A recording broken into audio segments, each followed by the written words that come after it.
Hello, reading room. Hello, reading room. Take two. Hello, reading room. Thanks for joining me. We have started a new book. It is so interesting to me. Oh, I hope I can take it. Too many memories. It's sounding too familiar. Friday, June 1st.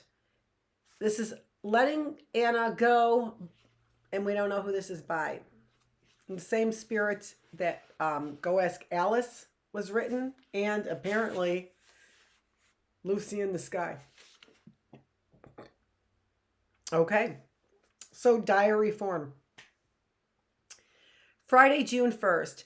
It felt so nice to sleep in this morning and not have to go to school.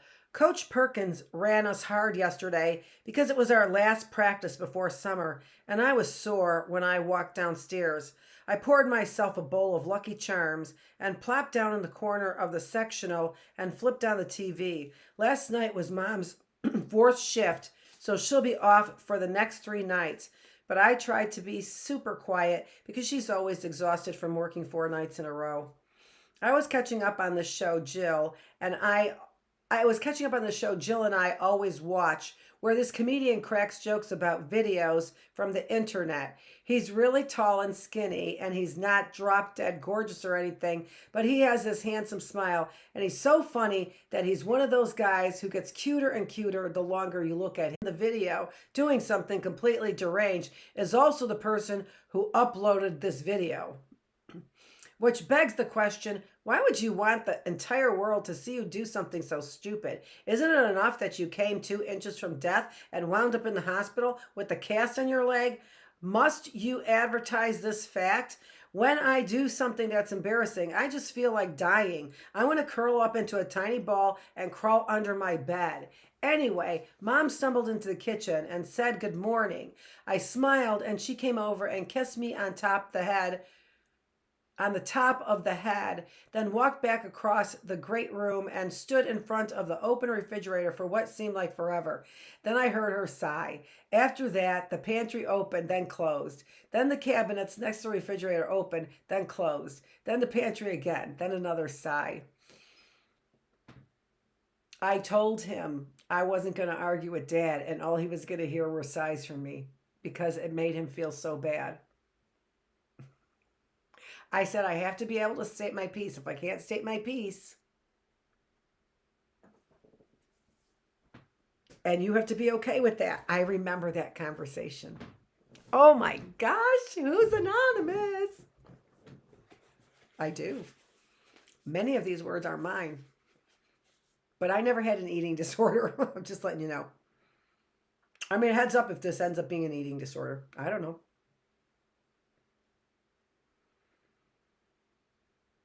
And finally, I couldn't stand it one moment longer. I turned off the TV and marched into the kitchen with my empty bowl, rinsed it out in the sink, dried my hands, turned to my mother, who was peering into the refrigerator again, and said, "This is ridiculous. Just eat something for breakfast." "Mom, but I'm so fat. I just need to save my calories for dinner tonight. Stop whining." Oh, it was more like, "Stop whining." Mom shocked. "What? You are not fat. You need to lose 20 pounds. You are a nurse. This is not rocket science." "But I've been trying to diet, and Mom, dieting doesn't work. You know this. This is about changing the way you eat. Calories in versus calories out." "But I don't eat that much." "No, you do eat that much. You just don't know what you're eating because you don't sit down and make a meal. You graze all day long and pretend that you're saving your calories for dinner, but really you're eating all these little bites of crap all day and then eating way too much at night because you're hungry from not eating the right stuff during the day." She started crying at this point, and I gave her a hug. "But I am just tired of this. Dad's always giving her a hard time about it. True, but if you want to fix something, you just have to start somewhere." "Me, how much do you weigh?" I don't know. I'm afraid to look." "Geez." I grabbed her hand and dragged her up the stairs to her bathroom. I pulled the scale out from under the sink and pointed to it. I told her I wasn't leaving until she weighed herself. I quoted Coach Perkins. She said, just like performance in a sport, weight is one of those things you have to measure. Coach Perkins always tells us if you don't know where you're starting from, you don't know where you're going, and only the things that get measured get changed. I used all of that. It all apparently came from you. I think that was my older son, I think. So she stepped on the scale. Honestly, it wasn't as bad as I thought, but she needs to lose about 25 pounds. At that moment, Jill rang the doorbell and we went back downstairs. She saw that Mom had been crying and asked if everything was all right. I told her it was, and then Vanessa and Jeff showed up. We are all going to the pool at the club Jill's parents belong to today to lay out and get out our tans going for the first day of summer. Right there in the kitchen, every single one of us whipped out our phones and showed Mom Calor Track. I downloaded the app on Mom's phone while Jill set up her account on the laptop, and Vanessa showed her how she could type in the first few letters of the things she ate every day and they'd pop up on the list. Before we left for the pool, we helped her get a goal, and Jeff confiscated most of Mom's stash of snack packs and low-cal treats and low-fat everything as snacks for the pool. That's interesting. I really was never that much of a snack person. We didn't have snacks in the house. And the reason why we didn't have snacks in the house, I know that because Travis was always searching for snacks at other people's home. I'm just saying. I'm just correcting this story. Because it is all about me. Holy shit. I did have to lose about 25 pounds. Vanessa pulled some cottage cheese out of the fridge and measured a 3/4 cup serving. Jill cut up a cantaloupe that was sitting on the counter. Jeff put water in the electric kettle and brewed some tea. Then I went and got my swim stuff while they kept her company and talked about what she could eat for a morning snack and lunch and an afternoon snack.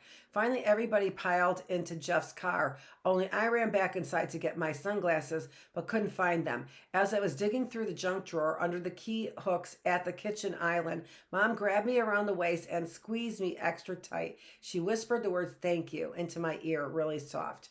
I kissed her cheek, told her to be sure to eat lunch and take a walk, then ran for the car. As Jeff pulled out of the driveway and Vanessa cranked up the music, Jill reached over and handed me my sunglasses.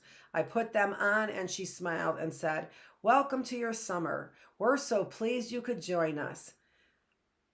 Then Jeff let out a whoop and sped down the street. Monday, June 4. As I picked up the pen to write this, I realized my cheeks were aching because I've been smiling all day. This morning I ran the 1.5 miles to Vanessa's place.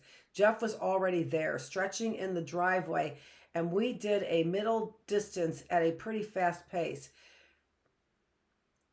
When we ran by my place, I went in and showered while they ran back to Vanessa's. Mom was sitting in her laptop entering her breakfast meal: half a grapefruit, egg whites, and 1 piece of whole grain toast. She looked up and smiled at me, and for the first time in as long as I could remember, she seemed excited about something. I kissed her on the cheek, and she pointed at the screen to where she just entered her weight from the morning. She's already down 1 pound since she started keeping track last week. I gave her a high five, and she giggled.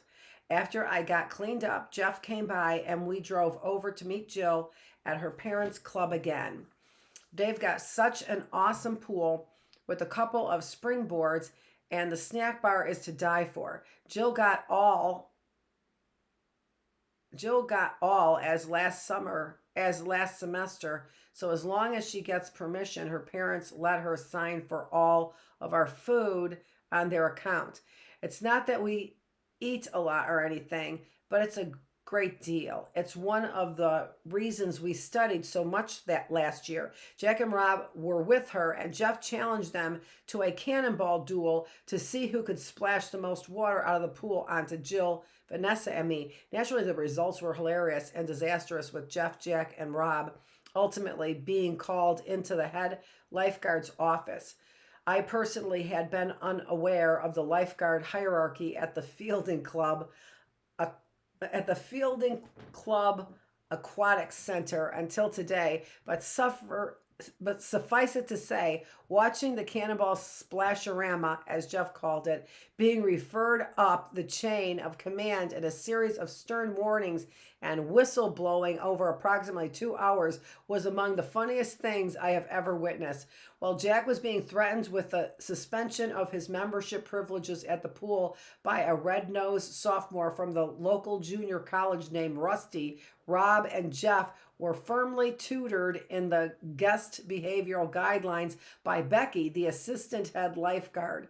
A curly-haired woman who coached the club's master swim team. She made it clear that if the guys continued to give her staff any more trouble, they would be put on Fielding Club Aquatic Center watch list for the next month and not be allowed into the facility as a guest.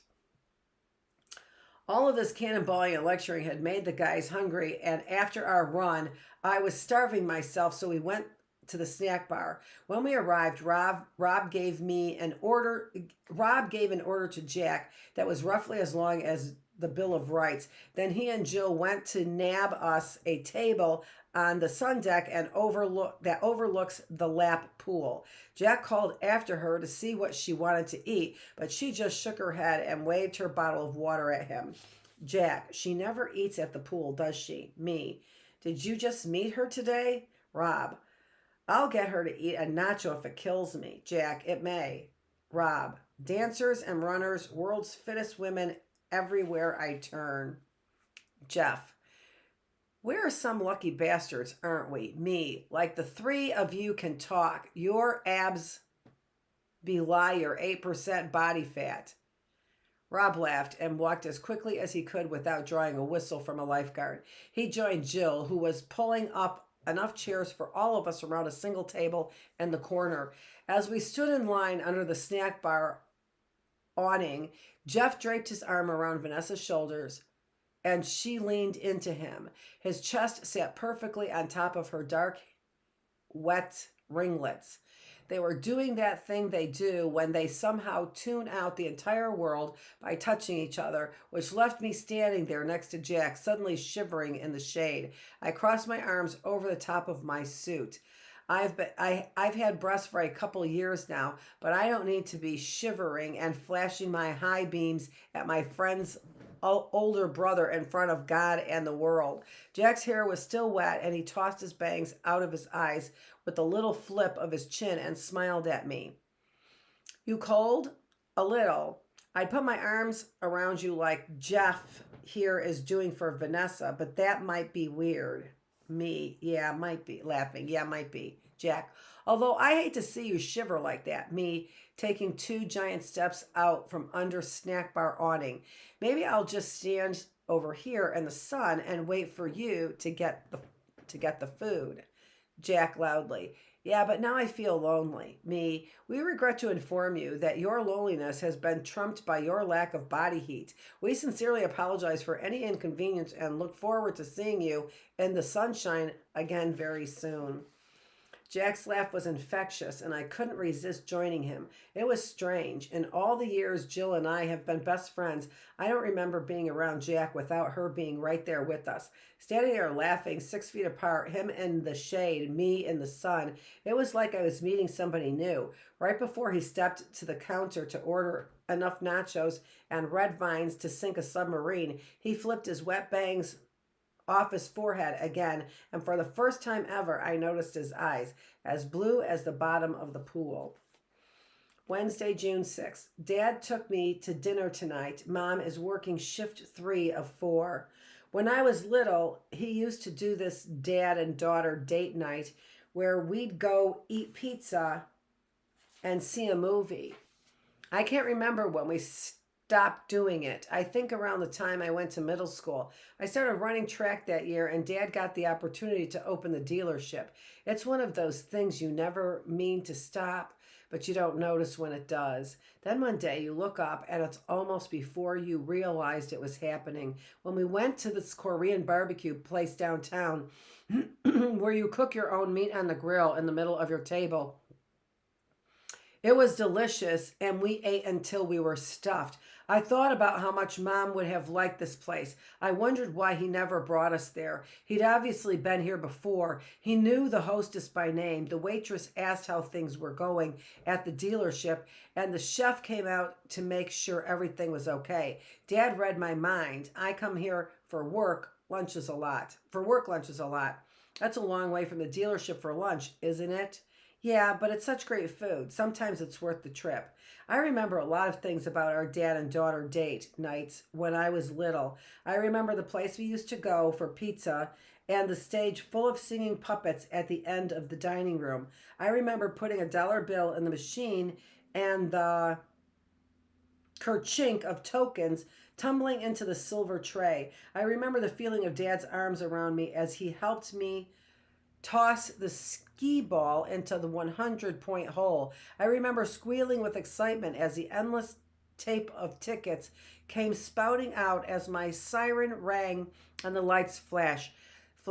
I remember the candy and tiny monkey doll for which I exchanged the tickets. I remember the doll was fuzzy and brown. I remember how she sucked her hard plastic thumb into a perfect round hard plastic mouth. I don't remember Dad lying to me on one of our dad and daughter date nights when I was little. This was a first. Dad scribbled a tip and a signature across the credit card slip, then pocketed his card and headed for the door as if he were being chased. Just like that, I looked up and saw our dinner was over, almost before I realized what was happening.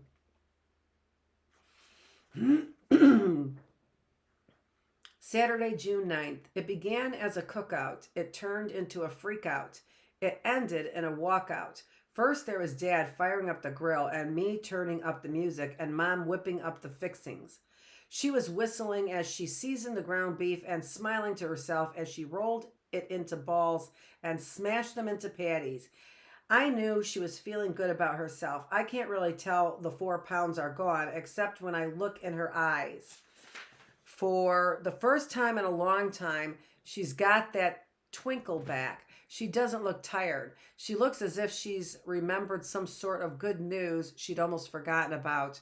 The smell of the burgers was making my stomach growl as I carried the placemats and utensils out back to the patio table by the grill. Vanessa and I ran this morning, even though Jeff slept in. I knew I'd have to eat 2 burgers to hit my calorie goal for the day, and that was fine with me. Mom raised her can of Fresca once we all sat down. To my beautiful daughter, whose beautiful friends helped me start to feel better again. I laughed. Oh, please, Mom, you're beautiful all the time. Mom, I was telling your dad I've lost 4 pounds already by keeping track of everything in that app you showed me. I'm very proud of you, Mom. I looked at Dad. I looked at Mom, who was looking at Dad. Dad was biting into his burger as if nothing was happening at the table, as if nothing important was being said, as if it didn't matter that Mom has lost 4 pounds, as if he didn't care. I saw the hurt in Mom's eyes as she reached for the tray of burgers and wrapped hers in lettuce instead of a bun. She gave a half-hearted laugh and told me this was protein style without the carbs. Dad asked me how far we ran this morning. He asked me what we'd been doing since school got out. He laughed when I told him about the Cannonball Splasherama and the assistant head lifeguard. I reached for a second burger and another slice of cheese. These are delicious, Mom. Mom winked in Dad's direction. Well, your father sure can cook on the grill. You should have seen him at the Korean barbecue place. He's practically a pro. The minute the words left my lips, Dad looked up and stared into my eyes. It was a hard stare, one that said he wished I hadn't said what I just said. Mom and I both said, "What?" at the same time. Me to him, her to me. She looked at Dad and said she'd always wanted to go there, but he'd always said he was afraid they served mystery meat. I turned to her and told her about our dad and daughter date night on Wednesday. How dad is like a celebrity at this place downtown. Something in dad's stare told me to shut up. Something in mom's eyes told me to keep going.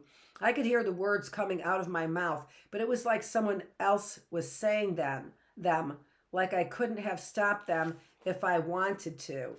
He knew everybody's name. The chef came to our table. It was delicious. The waitress asked about the dealership. He goes there all the time for lunch with clients. There was a strange silence when I finished. It lasted for what felt like forever. Mom reached for another burger. This time she took 2 slices of cheese and a bun. She gave me an awkward smile. I've been so good for this week. I felt Dad's long, cold stare leave my face as he shook his head. Not that good. I'd never heard my mother curse before today, never once, nor had I ever seen her throw anything besides a towel into the hamper. The burgers must have still been pretty hot because Dad yowled like an alley cat when they hit him in the face, and the ceramic platter bounced off his chest and broke across his knee. As the pieces clattered to the concrete patio and shattered into 1,000 bits, I had the sudden thought that we'd never been able to put this back together if we tried, and as Dad raced into the kitchen for a towel to staunch the bleeding pouring from his knee, and Mom yelled words I'd never heard her say before in a voice I could not recognize, I slowly climbed the stairs to my room, closed the door, and put on my headphones. I fell asleep listening to a singer I love who plays the piano in a minor key over wailing guitars. Her voice is full and lush, and I dreamed of falling endlessly backward into a rich velvet darkness. When I woke up, Dad was gone. Mom was sitting on the couch staring at the television screen with the sound muted, eating a pint of Dad's chubby hubby. I sat down next to her, and she tried not to look at me, but I could see her eyes were almost swollen shut from crying. I put my arm around her shoulders. Is it over? She nodded yes. I'd always wondered what it would feel like if my parents split up, sitting there holding my mother as she buried her face in my shoulder and cried until my t-shirt was soaked. I didn't feel anything at first. Somehow it made a strange sort of sense. It seemed this wasn't about me. This was about them. So shouldn't they be the ones with the feelings? Wasn't it right for my mom to be the one crying? Then I felt something wet and cold against my leg of my jeans. The ice cream Mom was holding had melted and was oozing out of the container. A thick, cold pool was on my thigh. Something about it made me gag. We were a mess. This was a mess. I was covered in tears and mascara and stickiness. I pushed my mother away from me, grabbed the carton, and spoon from her hand. As I ran to the kitchen, a chill went up my spine as her tears trickled down my neck and over my clavicle. I looked back at her as I wiped the ice cream from my jeans and washed the stickiness from my fingers and arms. In a flash, I felt something, disgust and guilt for feeling disgusted, and certainty that we'd never be able to put this back together, even if we tried. Sunday, June 10. I can't stop crying. I can't eat anything. I don't know why. It's not like they were such a barrel of laughs when they were together. Jill showed up and rang the doorbell because I turned off my phone. She sat in my room and on the bed and didn't say a word for 3 hours, just handed me Kleenex while we watched reruns of that internet video clip show with the comedian. It's one of the reasons Jill is my best friend. She knows when to be quiet. I even watched the broken bone videos. Didn't bother me at all. Monday, June 11th. Vanessa and Jeff came over to pick me up for our first summer cross-country practice. They barely noticed I wasn't really speaking until we got to the parking lot at school. Vanessa just kept talking about this movie they went to see last night and how awful it was. How the lead actress is supposed to be a teenager in love with a zombie slayer but couldn't even move her mouth. Jeff parked and turned around to do his impression of her happy face. her surprised face, and her sad face, which were all the same face. I started laughing and then burst into tears like one of those girls I hate. I am not a public weeper. Vanessa is a public weeper. I told them about my parents. Vanessa was shocked about what happened, shocked that I hadn't called her, simply shocked.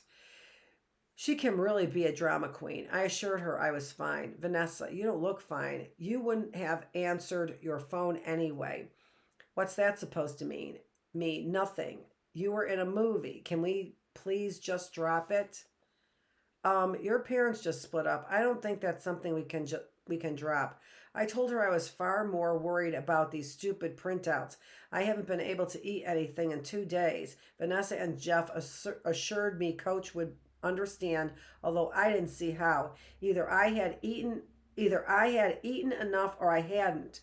Why would my parents or my feelings have anything to do with it? But they did. Coach Perkins isn't exactly the touchy-feely type. She has a very finely tuned BS meter, and the second she saw me, she asked me what was wrong. Her exact words were, "You look awful." Something about the way she said it made me laugh.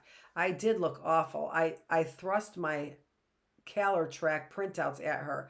I told her I hadn't been eating. She pulled me aside and asked me if I was upset over a boy. Kind of. My dad left. I'm sorry. Starting to cry. I'm not. I've run cross country for Coach Perkins since the summer before freshman year. For the first time in 2 seasons, she wrapped her arms around me and hugged me until I pulled it together. She said, "You don't have to run today." I said, "Yes, I do." Tuesday, June 12th. I saw Jeff and Vanessa. I told Jeff and Vanessa I needed a day off from running this morning, but really I needed a day off from them. I didn't sleep very well, and when I woke up in the gray light at 6:30 this morning, I clamped my eyes closed again as if I could shut out the day, but it was too late. The feeling in my stomach, the one that won't let me eat much, seems to kickstart my brain into hyperdrive. Who is Dad taking to that Korean barbecue place? Why wouldn't he take Mom? Why would he lie about it? Why didn't Mom try harder to lose weight sooner? Why didn't Dad try to be kinder and help her? Why did he have to leave? Does he still love me? I can never let myself go like Mom did, but she works so hard. Still, that's no excuse. My mind seemed to be on a runaway raft in the middle of a river bouncing down level 5 rapids until eventually it tossed me out of bed. I didn't know what else to do before 7 a.m., so I pulled on my running shoes and put in my earbuds. I ran in the opposite direction of Vanessa's house just in case. I ran toward the mountain, staring up at the top of the peak, turning down my thoughts by turning up the music, and letting the cadence of my feet on the pavement focus my breath in steady rhythm. And 2, 3, 4, out 2, 3, 4, in 2, 3, 4, out 2, 3, 4. Breathing in for 4 strides, then out for 4 strides gave me something to focus on besides the thoughts crashing through my head. And then the sun must have broken over the horizon behind me because it drenched the mountain with a splash of crimson across the toy that bled into my indigo at its base. There was something so big about the mountain canvas and so bold in the colors that all I could do was drink them in with my eyes like a thirsty little girl with a cold glass of grape Kool-Aid. My eyes began to water and tears mingled with the sweat running down my temples onto my cheeks. Those tears were different from the others I'd cried since Sunday. They weren't directed at my dad or my mom. These tears were squeezed out of me by the colors of the sun's brush on the sky and clouds and rocky peaks. These tears streamed out of me in answer to the magnitude of what they saw. I ran for farther than I might have otherwise, if only to keep the mountain in my vision. And by the time I turned around to run back home, I felt very small against the massive summit. What a tiny speck of dust I am compared to the rest of this universe. I could no more control the colors of the sunshine than I could my mother's weight or my father's roving eyes. I realized the only person I can control is me, and as I turned the corner down my street and headed for my driveway, I realized one more thing. I was hungry. Jill was waiting for me on the porch. It was almost 8 a.m., and I couldn't believe she was even awake, much less dressed and waiting on the stairs. She smiled and waved. There you are. I've been texting since dawn. I opened the front door and she followed me to the kitchen, where I gulped down a glass of water, then rounded the island into the den to stretch on the carpet. I asked her if everything was okay. Jill, better than okay. Don't be alarmed. Me, you understand my concerns. It is summer day before 10 a.m. and you seem to be showered, clothed, and in your right mind. Jill, I bring important news. By all means, share. Mom wandered into the kitchen right at that moment, looking out of sorts. She was rumpled and dazed. Ever since I left her sitting on the couch Sunday, she jumps when she sees me as if she's startled, as if she's forgotten I'm here. She turned suddenly when she realized Jill was with me, then stopped and slowly turned back around, continuing into the kitchen to open up the refrigerator door. She took out a carton of cottage cheese and bravely tried to smile at Jill. It was almost convincing. Jill smiled and said good morning, and Mom asked what the important news was. Jill said, Mom, it was a good thing. Jill told Mom it was a good thing she was here because it concerned her too. Jill, Mom and Dad are letting Jack and me each bring a friend on our annual boat trip at Lake Powell this year. I should note here that Jill squealed this information, which was startling. Jill is not particularly shown for any sort of girlish excitement. She is typically droll and measured. Also, it was early for squealing. I grimaced. So who are you going to take? You. This was also a squeal, but Jill was bouncing up and down on her knees, which made me feel extremely fond of her, so I couldn't frown. In fact, as I pulled my left calf toward my chest in a stretch, I felt my mouth spread into a smile across my face and turned my head to look at my mother. Mom had opened the cottage cheese over the sink and appeared to be staring into it for the answer to an unasked question. So I asked it, Mom, can I go? Huh? Can I go with Jill to Lake Powell when they go on vacation next week? Mom blinking. Oh, sure, yes. Jill squeal. Me, Mom, are you sure you'll be okay? Yes, of course, I'm fine. It'll do you good to get out of the house. I smiled and stood up. Jill threw both arms around my neck and jumped up and down, causing me to move with her, and as she squealed, I couldn't help it. I laughed, and for the first time since Saturday, I felt like maybe the world wasn't coming apart at the seams. Mom smiled at us, jumping up and down in the living room. This was the first true smile I'd seen from her in 4 days. She glanced back down at the cottage cheese, then said, screw it, and dumped the container into the sink. Who wants breakfast? She asked. Mom grabbed her keys and a baseball cap she sometimes wears when she plants impatiens in the flower bed by the pool. Then she drove us to IHOP and ordered chocolate chip pancakes for each of us. To my complete and utter amazement, Jill cleaned her plate.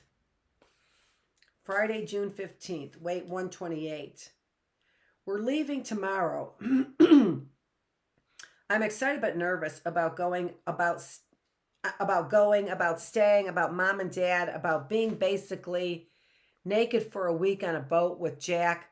Jill says she always wears a bikini and shorts on the boat and just slips off her shorts when she gets in the water. I've seen pictures from the trip. Usually they go with her cousins from Arizona, but this year her cousins are going to Mexico or someplace. When I asked Mom if I could have some money to go shopping for a couple new pair of shorts and a bathing suit, she handed me her debit card and told me the PIN without looking up from the papers. She was sorting through for the lawyer.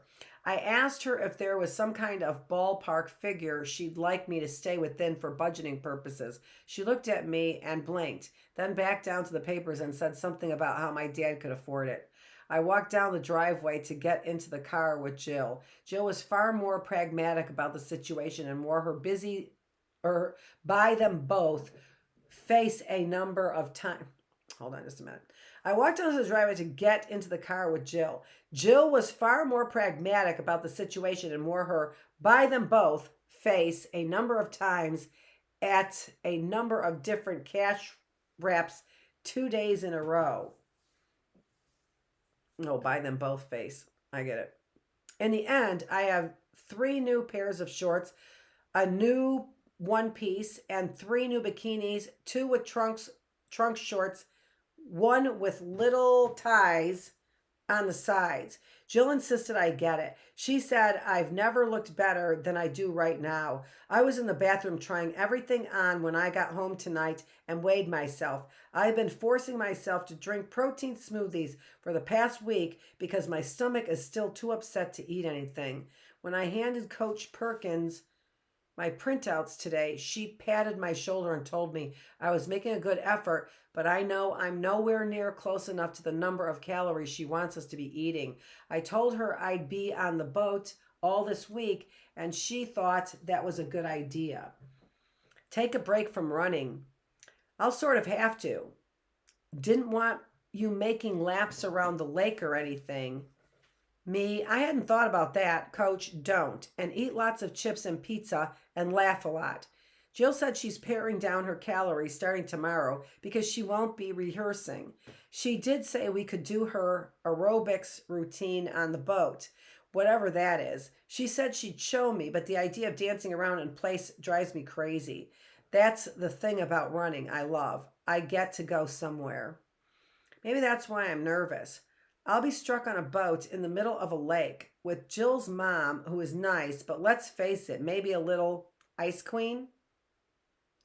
She's like one of those blonde politician wives, hair always up, making always perfect, nothing out of place, eagle eyes, doesn't miss a thing. I feel sort of guilty for leaving Mom, but she hasn't been able to complete many sentences since the lawyer dropped off the divorce papers on Tuesday. She's plowing through 2 different sets, 2 different times, initialing, crossing out, underlining, writing notes in the margins. She told me we're keeping the house. At least Dad isn't going to make us move. Thinking about that makes me want to leave right this second. I want to be out of here and away from all this. I have to go to sleep now. I'm not sure how I'll do that. Jill and her family will be here to pick me up at 6 a.m. Well, I just am loving this story because I know the story. I wasn't so pathetic. Dear gosh. Always a lot on my mind. You can see I phase out right here and do that look. I'm just saying. It wasn't like that. Exactly. It wasn't exactly like that, but it was a lot like that. I forgot. Yeah, I threw that at him. Yep. He didn't need stitches, so whatever. The cut was. It's probably from all the alcohol in his system that it bled so badly. This is Dr. Annette Feravich. And I am here in the classroom reading a story about my life from the perspective of my son, who I'm just getting a little nervous about that eating thing, right? And yeah, I remember that's when I stopped sighing. Do you remember that's when I stopped sighing? Okay, all right. I will see you guys tomorrow for our 3rd day on, 4 days off in our classroom, the end of day 133. Thanks for joining me.